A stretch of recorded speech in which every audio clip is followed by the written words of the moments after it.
Salut chers fidèles abonnés de la chaîne, cliquez pour gagner. Mes frères et sœurs, des informations importantes. Les nouvelles qui commencent par tomber, ça vient de commencer. Oui, dans tout l'écosystème des crypto-monnaies. Et on a tellement de nouvelles. Ça vient de commencer. Alors, si tu restes jusqu'à la fin de la vidéo, tu vas voir quelles sont ces nouvelles-là et quelles sont les dispositions nécessaires à prendre pour profiter de ces nouvelles-là. Alors, si tu n'es pas encore un fidèle abonné, on t'invite à t'abonner. Et après t'avoir abonné, n'oublie pas d'activer toutes les notifications afin de ne rater aucune de nos prochaines vidéos que nous ferons comme celle-ci. Comme vous le savez, les nouvelles ont commencé par tomber. Et dans cette vidéo, nous allons voir certaines nouvelles qui attristent et d'autres qui donnent franchement raison au Bitcoin. Oui. Vous allez comprendre pourquoi. Comme vous le savez très bien, nul n'a la boule de cristal pour prédire le prix du Bitcoin à l'avenir, mais on sait que le Bitcoin est venu avec une technologie révolutionnaire qui est la blockchain. Et cette blockchain-là, aujourd'hui, facilite le quotidien de certaines personnes qui veulent utiliser cette technologie. Alors donc, on va commencer avec cette information. Cette information qui est un peu rigolo, mais bon, on va la dire.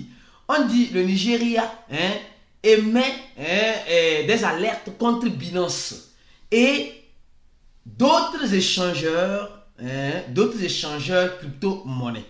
Vous savez, la SEC, la SEC nigérienne, entre-temps, on avait fait une vidéo montrant que le Nigeria avait demandé même de l'aide de Binance. Et voilà, pour mettre un projet en place, voilà, du Web 3.0, etc. Et depuis que la SEC américaine a commencé par donner des coups secs à Binance, alors il y a des copieurs. Eux aussi s'élèvent, se disent que non, que Binance n'est pas réglo sur le territoire. On nous dit que Binance n'est pas réglo sur le territoire. Bon, qu'est-ce que toi tu en penses? Ça a toujours été le cas. Et ça serait toujours le cas. Ce n'est pas la première fois et ça ne serait pas la dernière fois. On va dire simplement les échangeurs, tel échangeur est illégal, tel est légal, tel, etc. Donc, aujourd'hui, face aux problèmes que Binance a, les problèmes ne font que s'ajouter et ne font que grandir. Mais ce n'est pas, comme on dit souvent, un tir isolé n'arrête jamais un combattant. Donc, on dit par immédiatement de cadastre nigériano. On dit simplement que la SEC du Nigeria demande à Binance d'arrêter immédiatement l'enregistrement de nouveaux utilisateurs du Nigeria. Donc, nous sommes en train de voir que c'est un coup dur. C'est un coup dur pour Binance. Ça, il faut l'avouer. Mais comme on le dit souvent, quand une porte se ferme à quelque part, une autre s'ouvre à quelque part. C'est pourquoi nous allons rester toujours dans l'optique d'une autre information concernant Binance. Et une information importante à analyser. On dit simplement que Binance a maintenant l'autorisation à Dubaï d'offrir des services à des institutionnels. Vous savez, Binance, je crois bien que le CEO même de Binance réside à Dubaï. Et il a sûrement des bras longs à Dubaï. Aujourd'hui, on nous dit que Binance a l'autorisation d'offrir des services institutionnels aux grands investisseurs à Dubaï. Les gars, c'est une grande nouvelle. Ça veut dire quoi? Ça veut dire simplement que si quelqu'un aujourd'hui se trouve à Dubaï, et nous savons que Dubaï, pourquoi Dubaï? Parce que plusieurs sociétés dans le monde entier mettent leur siège à Dubaï. Vous savez pourquoi. Et maintenant, on nous dit simplement que Binance peut offrir ces services-là à ces institutionnels-là qui se retrouvent sur le territoire de Dubaï. Les gars, c'est une grande nouvelle. C'est une très grande nouvelle.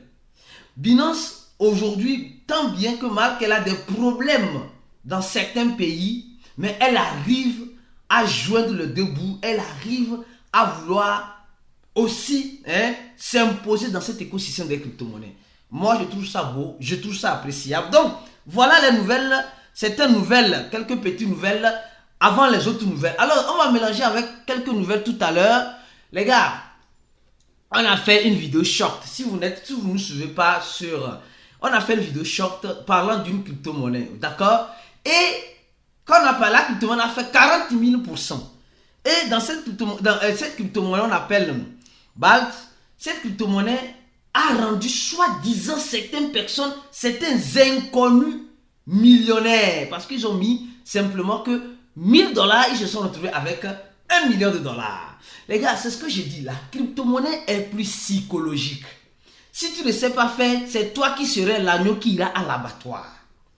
Donc on a vu que la crypto-monnaie a été lancée et d'un coup, pof, et elle a monté, et les gens disent, ah oui, et les gens sont en train d'acheter, parce que peut-être c'est le prochain Shiba, au fait, ou le prochain pépé. Aujourd'hui, nous sommes à la recherche des pépites, et ce que nous oublions, c'est que c'est nous-mêmes qui serons les mêmes pépites mangeables.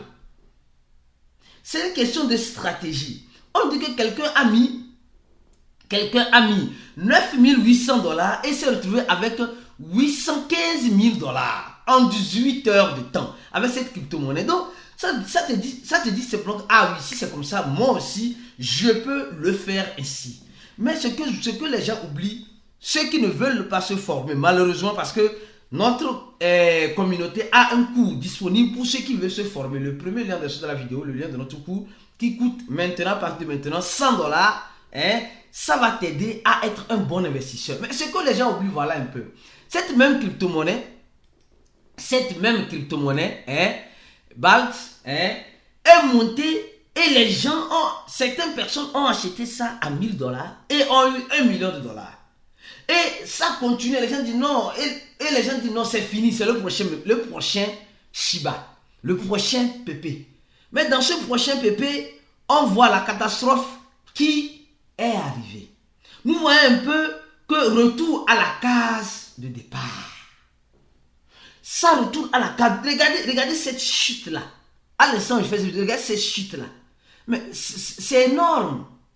Et c'est une crypto-monnaie qui est listée sur Let's Swap. Un seul échangeur du moins pour le moment. Peut-être avec le FOMO dans lequel nous sommes, certains échangeurs vont se décider de la lister.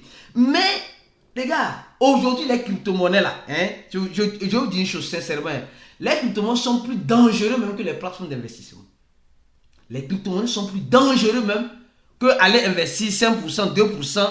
Là-bas, tu sais clairement que tu sais à quoi t'attendre tôt ou tard. Mais en crypto-monnaie, tu ne sais jamais à quoi t'attendre. Voilà une crypto-monnaie qui a rendu certains inconnus, je dis bien certains inconnus, millionnaires et a appauvri certains connus. Voilà. Donc, vous voyez un peu, on a dit ça, ceux qui étaient présents à notre confraternisation, on a dit ça récemment que, vous savez, les crypto-monnaies, hein, c'est plus psychologique, quoi.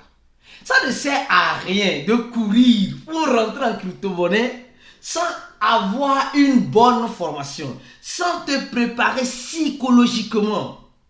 Beaucoup de personnes veulent devenir riches en crypto-monnaie, mais malheureusement, chaque jour que Dieu fait, il ne cesse de s'appauvrir.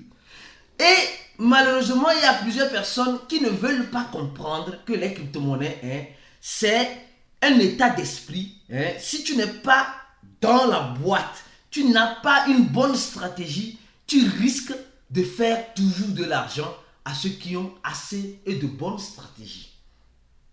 Ce n'est pas toujours que toi aussi tu vas gagner. Il y aura des moments où tu vas perdre.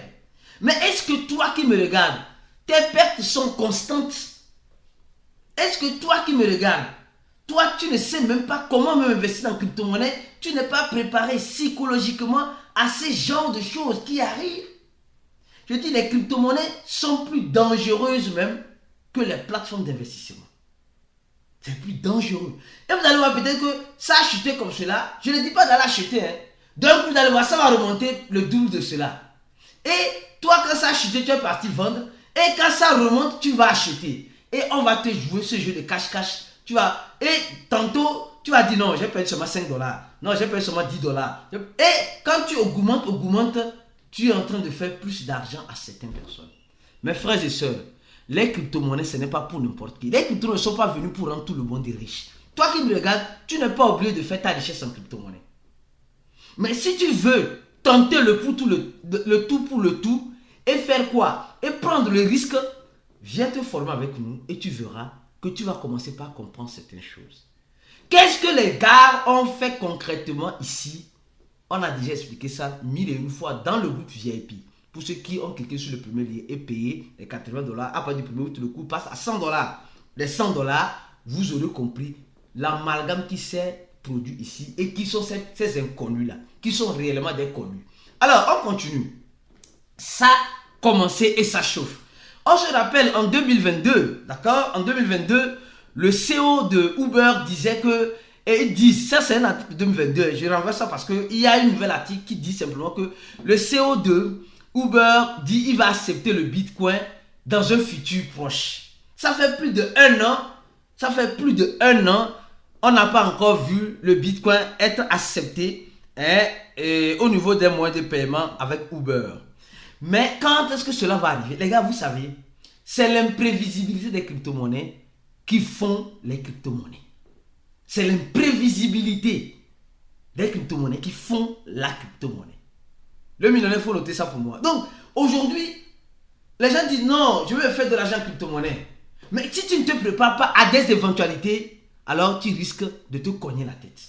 On a vu Tesla qui dit qu'il va accepter le Bitcoin et le Dogecoin. Et on a vu dans le front-end de Tesla qu'il y a encore dans leur code le Bitcoin comme moyen de paiement. On voit Microsoft qui dit qu'il va commencer par accepter le Bitcoin en 2014 dans ses boutiques, mais zéro. Uber en 2022 qui disait qu'il va accepter le Bitcoin, toujours zéro. Mais vous savez, toutes ces personnes-là, ils savent ce qu'ils sont en train de faire. Un beau jour, tout va venir en bloc comme ça, bouf. Tout va venir, au moment, c'est-à-dire que c'était en 2021, quand lors du bourron où le Bitcoin montait à son $9 000. Donc, tout va venir en bloc comme cela, bouf. Et qu'est-ce qui va arriver avec notre cher et ami Bitcoin? Je ne saurais vous le dire. Donc, ça, c'est une des informations encore que tu dois noter. Avant de continuer avec le Bitcoin, je tiens à vous parler de cette information. Comme vous le savez, c'est uniquement sur ces chaînes que tu auras l'information bien analysée pour toi. Alors, cette information est du moins importante. Pourquoi? Parce que on voit Crypto.com obtenir une licence de service en Irlande, en Hollande. Et c'est le même pays, le Pays-Bas, qui chasse Binance sur son territoire. Mais au même moment, elle accueille d'autres personnes et leur donne des licences. Vous voyez comment ces genres de trucs, on dit licence et on vous a donné cet échange à telle licence.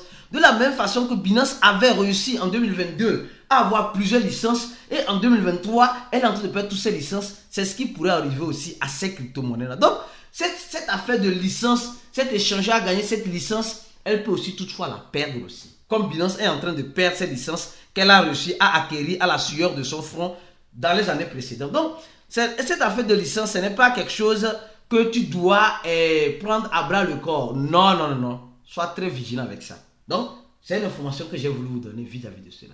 Alors, avant de continuer avec le Bitcoin, une information importante encore sur le Bitcoin, on va parler du projet Cake. Les gars, je ne sais pas si vous savez, le projet Cake, c'est la monnaie du DEX, l'échangeur décentralisé PancakeSwap.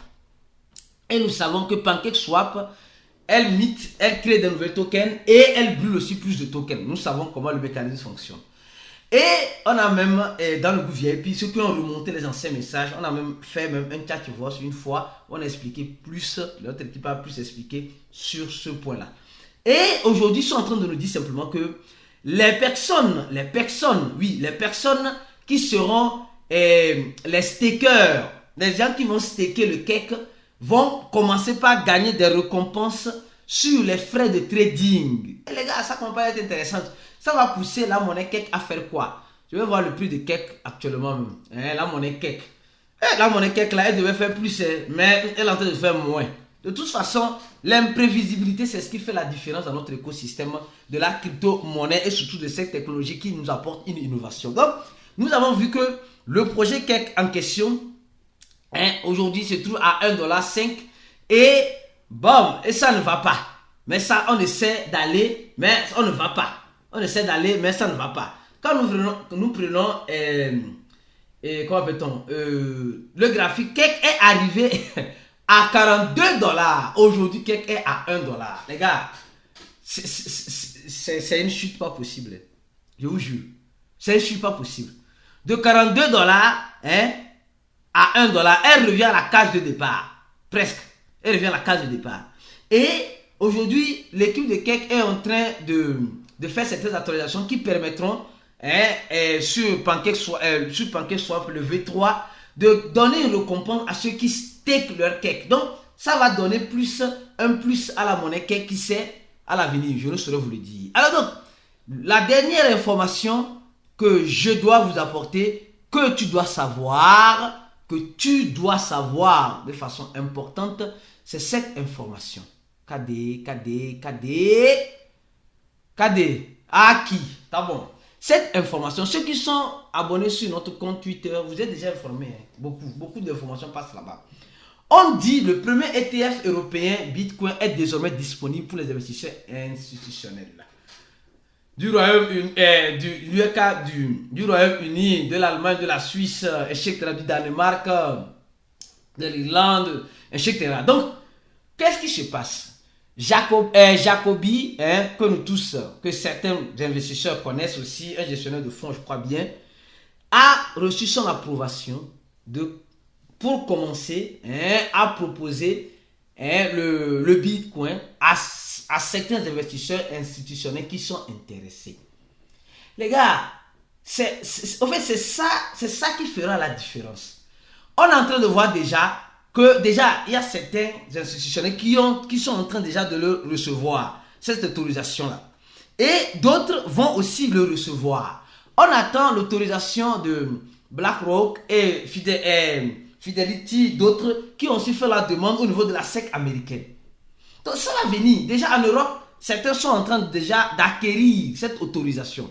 Mais nous remarquons que déjà aux États-Unis, ce n'est pas encore ça. Imaginez, je dis imaginons que ça commence réellement avec la SEC américaine qui autorise le grand gestionnaire de fonds qui détient des trillions de dollars de pouvoir aussi, ou dans l'autorisation d'avoir ces ETF-là, comme l'a eu Jacobi en Europe. Alors, nous saurons clairement que ça va chauffer. Ça va chauffer. Mais ce qui est marrant, il y a certaines personnes aujourd'hui qui ne savent pas quoi faire, qui se posent la question, qu'est-ce que je dois faire concrètement? Si tu ne sais pas quoi faire là, et tu vas apprendre ce que tu dois faire en crypto-monnaie là, viens, on va t'aider à comprendre et à savoir ce que tu dois réellement faire. En cliquant sur ce premier lien, il y a déjà plus de 450 personnes qui ont déjà rempli ce formulaire pour se former avec nous. Beaucoup de personnes doutaient, mais quand ils ont pris la formation de cliquer pour gagner, ils sont sereins. Ils sont sereins. Certes, ceux qui suivent le groupe VIP, c'est un groupe qui est tellement animé, on fait d'énormes débats qu'on ne peut même pas faire ici. Quand toi-même tu investis dans ta formation, là tu te sens à l'aise. Tu sens que tu deviens tu deviens un investisseur. Mais pour devenir un bon, ça dépendra de toi. Ça dépendra du suivi. Ça dépendra de la façon dont la formation que tu as achetée, ce que ça t'apporte. Nous sommes toujours disponibles. Notre formation te donne accès à un groupe à vie sur Telegram où tu peux poser des questions. Ça te donne accès aux administrateurs, même moi, qui pourra t'aider en inbox si tu as un problème particulier. Le support, c'est ce qui fait une bonne formation. Et le support, nous la donnons à tous ceux qui se forment avec nous. Donc, mes frères et sœurs, ça a commencé. Préparons-nous. On se dit à la prochaine vidéo. Restez focus sur cette chaîne pour d'autres vidéos comme celle-ci. Et ciao.